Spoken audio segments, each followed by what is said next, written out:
Olá, boa tarde. Em tempos de pandemia de coronavírus, esse tempo faz com que muitas empresas tenham que se readequar à nova realidade. Isso mexe com a vida de milhões de brasileiros. Em casa mesmo tem muita gente que tem empregado doméstico e aí fica na dúvida se libera o profissional e paga ou não para ele ficar parado. No Jornal da Justiça de hoje, vamos falar sobre as relações trabalhistas em tempo de pandemia da Covid-19. Esse é apenas um dos destaques de hoje, você vai ver também. Senado Federal vota estado de calamidade pública no país. Pela primeira vez em 196 anos, o Senado realiza votação remota. Governo restringe entrada de estrangeiros no Brasil. A restrição de entrada vale por 30 dias. E ainda, Conselho Nacional de Justiça suspende prazos processuais até o dia 30 de abril.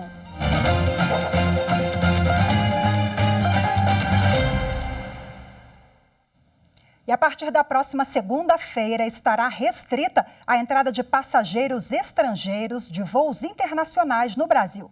O governo publicou uma portaria com a determinação. A decisão de restringir a entrada de pessoas que vêm de fora do país foi anunciada como mais uma medida para conter a disseminação do coronavírus.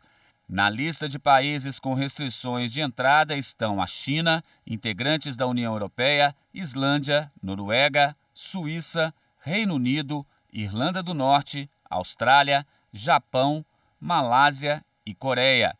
Em voos vindos desses países, só poderão desembarcar no Brasil os brasileiros, imigrantes com autorização de residência, profissionais estrangeiros em missão ou quem tem autorização específica. A restrição de entrada vale por 30 dias. O governo também publicou uma portaria fechando as fronteiras com os países vizinhos da América do Sul. O fechamento já está em vigor e deve durar por pelo menos 15 dias. E nesta quinta-feira, o Conselho Nacional de Justiça suspendeu os prazos processuais no país até o dia 30 de abril. E vamos agora ao vivo falar com a repórter Carolina Chaves, que tem mais detalhes dessa medida. Olá, Carol, boa tarde para você. Olá, Rafaela, boa tarde para você, boa tarde a todos. Olha, essa foi uma das medidas que o CNJ tomou para evitar o contágio pelo novo coronavírus e também manter o acesso à justiça. O CNJ sentiu a necessidade de uniformizar nacionalmente o funcionamento do judiciário brasileiro nessa situação que encontramos, nesse período de pandemia. Entre as medidas tomadas pelo CNJ, além da suspensão dos prazos processuais até o dia 30 de abril, o CNJ determinou que os atendimentos presenciais, advogados, Ministério Público e Polícia Judiciária só em casos excepcionais. Além disso, cada unidade judiciária terá que manter o mínimo de serviço presencial, mas aquelas pessoas que fazem parte do grupo de risco já estão dispensadas a não comparecerem aos locais de trabalho. Alguns serviços não vão parar, Rafaela, como a análise de habeas corpus, comunicações e pedidos de prisões e também mandados de busca e apreensão. Também os serviços com foco em crianças e adolescentes também não vão parar. Essas medidas devem ser atendidas por todo o judiciário brasileiro, com exceção do Supremo Tribunal Federal e também da Justiça Eleitoral, que continuam com o atendimento com horário normal. Rafaela. Isso lembrando que até o dia 30 de abril, né, Carol? Muito boa tarde para você. Mais uma vez, obrigada pelas informações. E também como medida para conter a contaminação pelo coronavírus, a Corregedoria do Tribunal de Justiça do Distrito Federal e Territórios determinou a suspensão do atendimento ao público nos cartórios a partir de hoje e também até o dia 30 de abril. Atendimento presencial somente em casos de urgência, mediante agendamento prévio que deverá ser feito por e-mail, disponível na página do TJDF, que é a seguinte, anote aí, é o tjdft.jus.br. O usuário tem que justificar a urgência e o tabelião vai definir se será ou não possível atender a demanda. A portaria divulgada pelo TJ determina também que os cartórios devem esclarecer pela internet e por comunicado afixados nas portas como os usuários devem proceder em cada serviço. E por causa do coronavírus, a ministra do Superior Tribunal de Justiça, Nancy Andrighi, determinou que um homem preso por não pagar a pensão alimentícia deixe a prisão. As informações com Marina Campos. A decisão foi tomada para ajudar a conter a pandemia do novo coronavírus e, de acordo com a ministra Nancy Andrighi, segue uma nova recomendação do Conselho Nacional de Justiça que autoriza a substituição da prisão fechada do devedor de alimentos pelo regime domiciliar durante este período de propagação da doença. No habeas corpus, o devedor alegou passar por dificuldades financeiras e, por isso, não pagou a pensão. A ministra ressaltou ainda que caberá ao juiz da execução dos alimentos definir os critérios de recolhimento. E a direção da Corregedoria-Geral da Justiça do Trabalho editou novas recomendações. Uma delas determina a suspensão dos prazos processuais até 31 de março. Outra estabelece as prioridades dos regimes de trabalho remoto, como a liberação de valores incontroversos e julgamentos e embargos à execução em processos que tramitem pelo processo judicial eletrônico. Também está entre as prioridades a realização de pesquisa patrimonial nos processos em que não há garantia integral da execução, mediante o uso dos sistemas Bacenjude, Renajude, Infojude e CCS. O governador Ibanez Rocha, do Distrito Federal, enviou um ofício ao embaixador da China no Brasil, onde pede auxílio de qualquer natureza para combater o coronavírus na capital do país. Além das orientações, o governador também pediu doações de suprimentos e equipamentos médicos. Ibanez elogiou as autoridades chinesas, afirmando que foi notória a capacidade demonstrada por eles no combate e propagação da doença. E vamos ver agora as últimas iniciativas dos estados e do Distrito Federal para enfrentar o coronavírus. As informações com a repórter Evne Araújo, que traz as notícias pela internet. Em Brasília, o comércio amanheceu fechado, com exceção de farmácias, padarias, postos de combustíveis e, obviamente, clínicas médicas e laboratórios. Em Goiás, os supermercados passaram a fazer o controle na entrada dos clientes. De acordo com um decreto estadual, apenas um membro da família pode entrar em estabelecimentos comerciais para fazer compras. Já em São Paulo, o mesmo decreto que prevê o fechamento do comércio passou a valer hoje. No Rio de Janeiro, a suspensão foi do BRT. O transporte público, nesse sentido, não vai funcionar para evitar aglomerações. Em Curitiba, as medidas de prevenção são para cuidar dos idosos. Asilos privados e públicos não vão poder receber nenhum tipo de visita. Já na Bahia, a determinação é para o fechamento das rodoviárias interestaduais. Bom, e a partir de hoje, essas imagens serão recorrentes aqui no jornal. Vídeos feitos pela internet, como você viu da Marina Campos, lá do Superior Tribunal de Justiça, e da nossa colega Evne Araújo. Serão recorrentes por quê? Porque elas estão trabalhando em casa, home office. E você vai ver no próximo bloco como ficam as relações de trabalho com a dispensa dos profissionais com o novo combate ao coronavírus. É daqui a pouquinho, eu volto já. Justiça, para mim, é o acesso ao cidadão, a tudo que possa ser necessário para ele poder seguir a sua vida de uma forma justa e com os direitos que são garantidos por lei.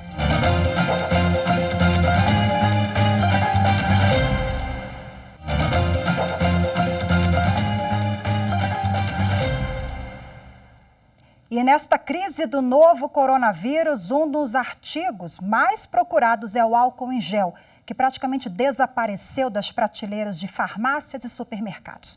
Com o produto esgotado em muitas lojas, tem gente optando pela fabricação caseira, uma prática considerada de risco por especialistas.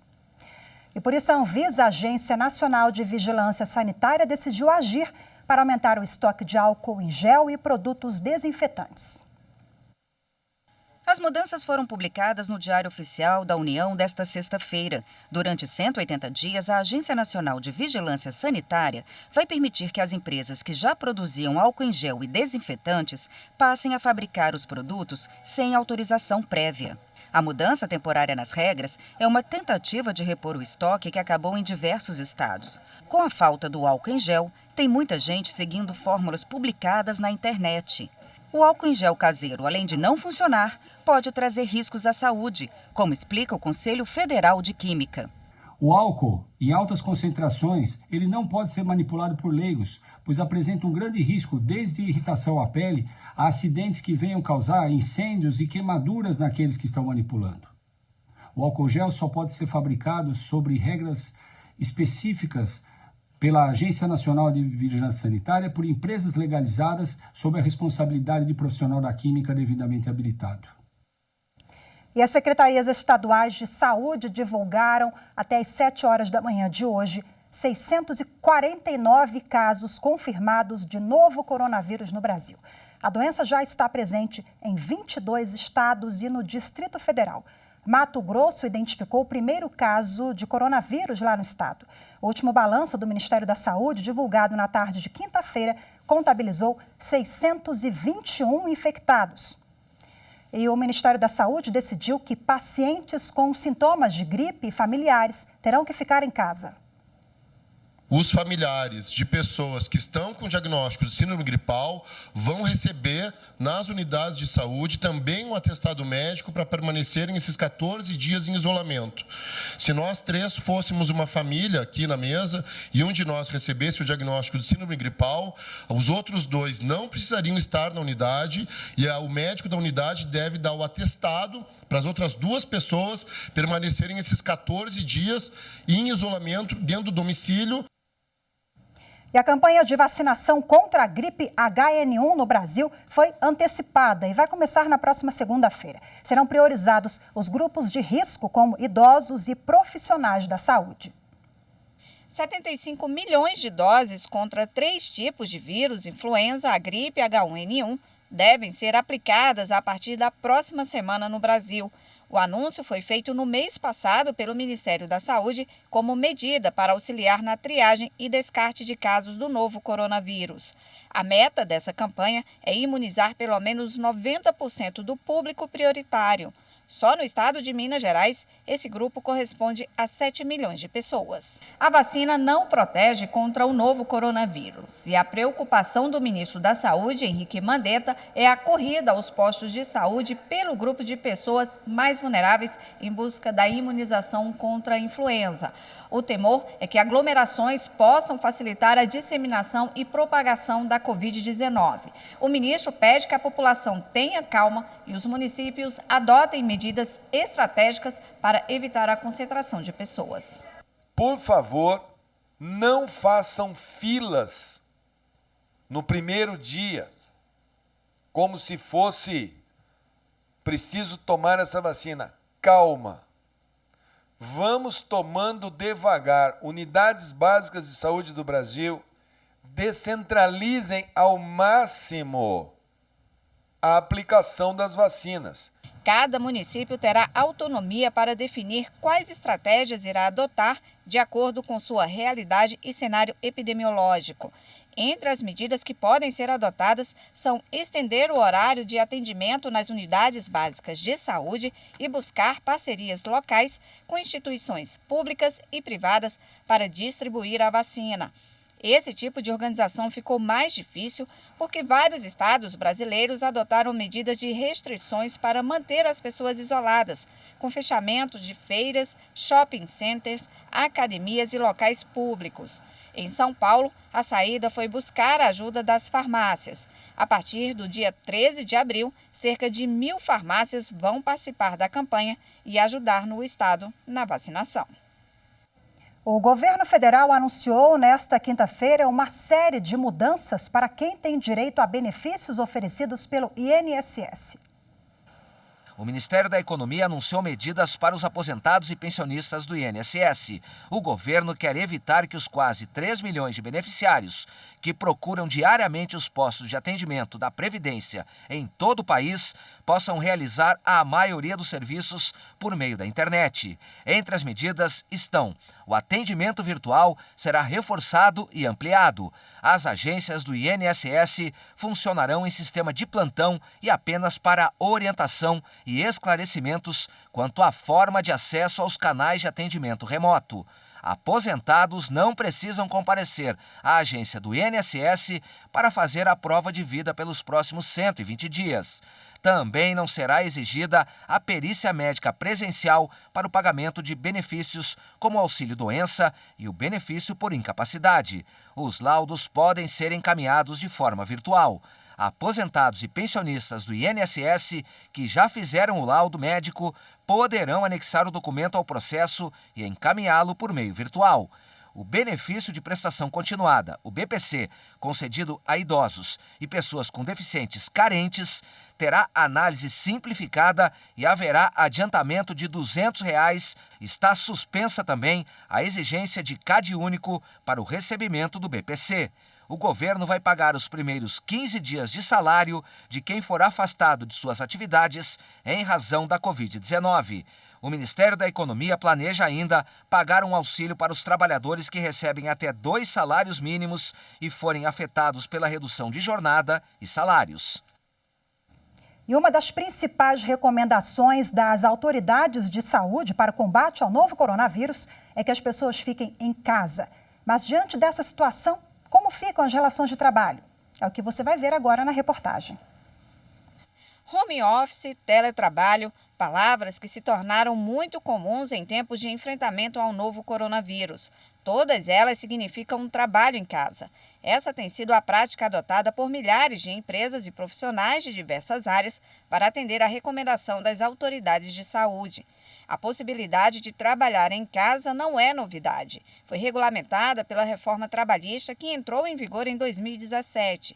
Pela lei, trabalhadores e empresas podem negociar a forma de trabalho e a melhor maneira de controlar as atividades. O controle pode ser feito por tarefas ou por horário. No primeiro caso, a empresa define a quantidade de tarefas que devem ser executadas em casa pelo funcionário. O volume leva em conta a carga horária necessária caso o trabalhador estivesse no serviço. Neste caso, não há possibilidade de pagamento de horas extras. Já o controle por horário utiliza meios eletrônicos, como aplicativos e outros sistemas de computador com registro de acesso, para definir os horários de início e fim da jornada. Caso o funcionário ultrapasse a carga horária, há pagamento de hora extra. E quando a atividade não pode ser feita em casa? Aí o jeito é dar férias coletivas aos funcionários. É o que cogitam, por exemplo, alguns shopping centers e redes de cinema. Algumas adotaram posturas mais severas diante do fechamento das salas e queda no movimento e no faturamento, e anunciaram um plano de demissão voluntária.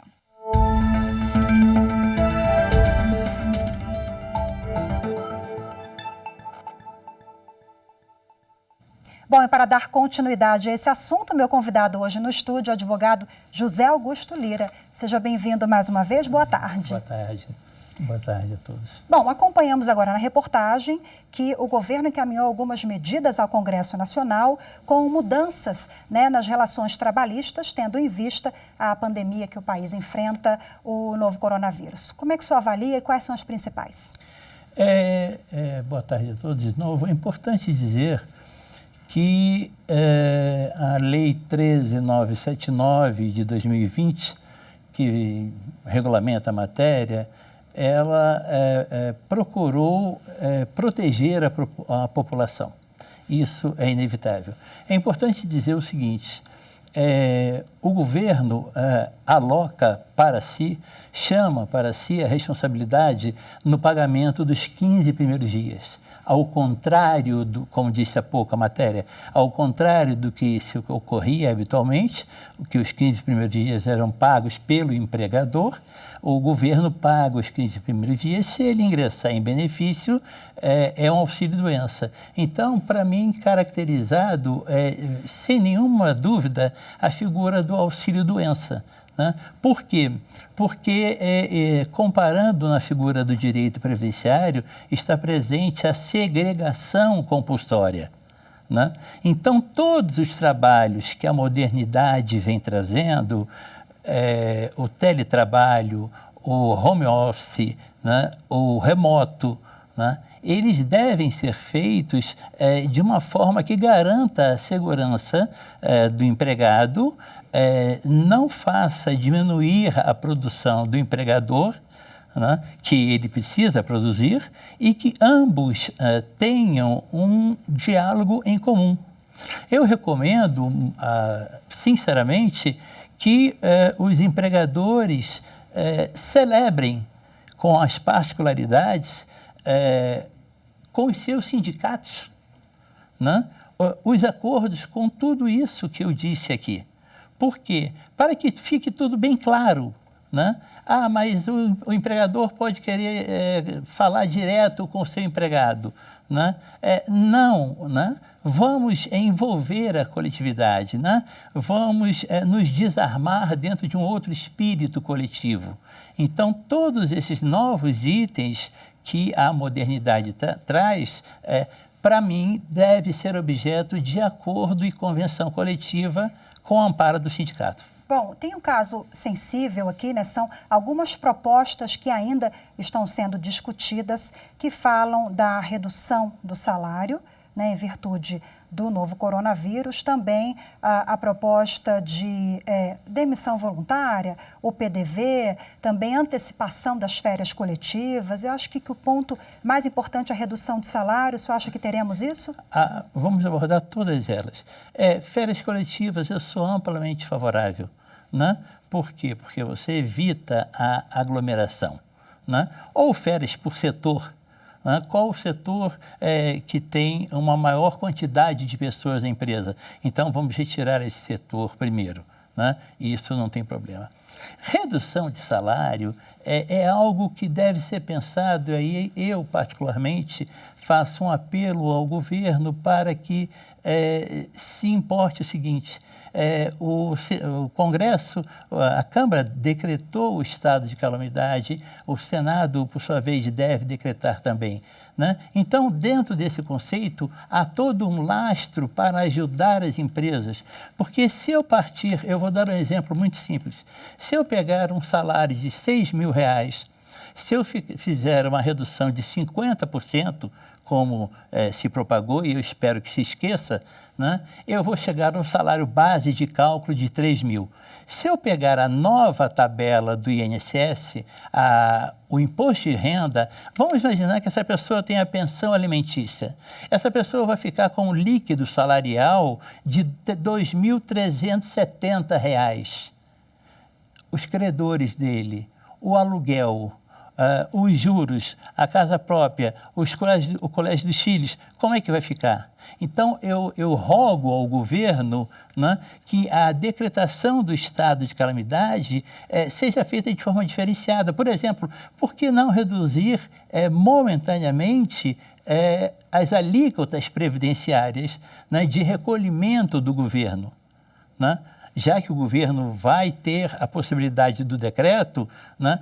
Porque se eu reduzir o salário do empregador, o resultado, evidentemente, eu não vou ter consumo. Se eu não vou ter dinheiro para circulação de riquezas, o resultado vai ser o quê? Inevitavelmente, a quebradeira da empresa. E isso não é bom para ninguém. Então, eu apelo pela não redução do salário. Para a gente finalizar aqui rapidinho, falando em redução de salário, tem uma questão que a TV Justiça recebe muito dúvidas relacionadas a esse aspecto. A empregada doméstica. Quem tem empregada doméstica em casa, ou uma secretária, ou qualquer trabalhador, e precisa liberar essa pessoa, né, pela questão da quarentena, enfim. Esse trabalhador deve receber, mesmo diante dessa folga, dessa antecipação de férias? Deve receber integralmente, porque o que está acontecendo ela, né, ele, doméstico, ele não concorreu. Você imagina de que ela vem num sistema coletivo, de transporte coletivo, em todo o país, né, muito apertado, né? Então, sujeita à transmissão, ela pode trabalhar na sua casa e pode chegar na sua casa e transmitir o vírus. Então, o empregador está, sim, pela Lei Complementar 150, né, de 2015, obrigado a pagar os salários, sim. E é uma questão de consciência, né, com o coletivo. Bom, e fica aí a orientação. Muito obrigada mais uma vez, doutora Lira, pela participação. Uma boa tarde. O Senado Federal realiza pela primeira vez votação remota na pauta Estado de Calamidade Pública. Os detalhes você acompanha no próximo bloco. É poder receber aquilo que é meu por direito, receber tudo aquilo que eu necessito e ver o que é errado sendo punido.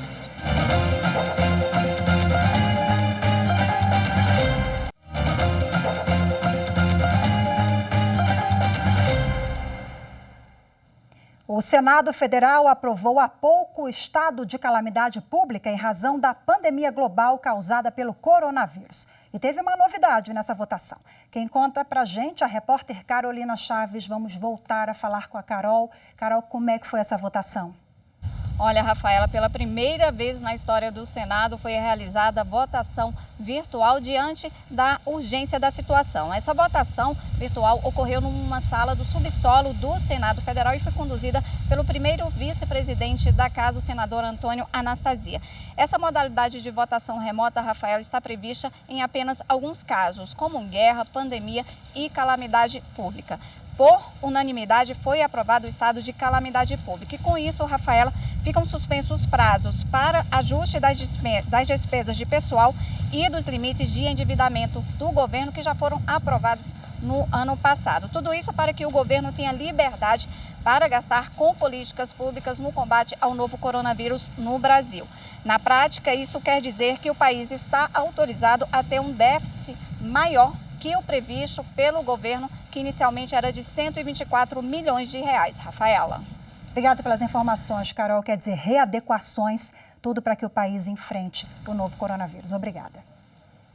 E participe do Jornal da Justiça, mande o seu recado, a sua sugestão de reportagem para o nosso WhatsApp. Anote aí, é o 61 99260 6116. A gente conta com a sua participação. O Jornal da Justiça de hoje fica por aqui. Eu volto daqui a pouco com o programa especial Coronavírus. Obrigada pela sua companhia. Eu espero você. Até já já.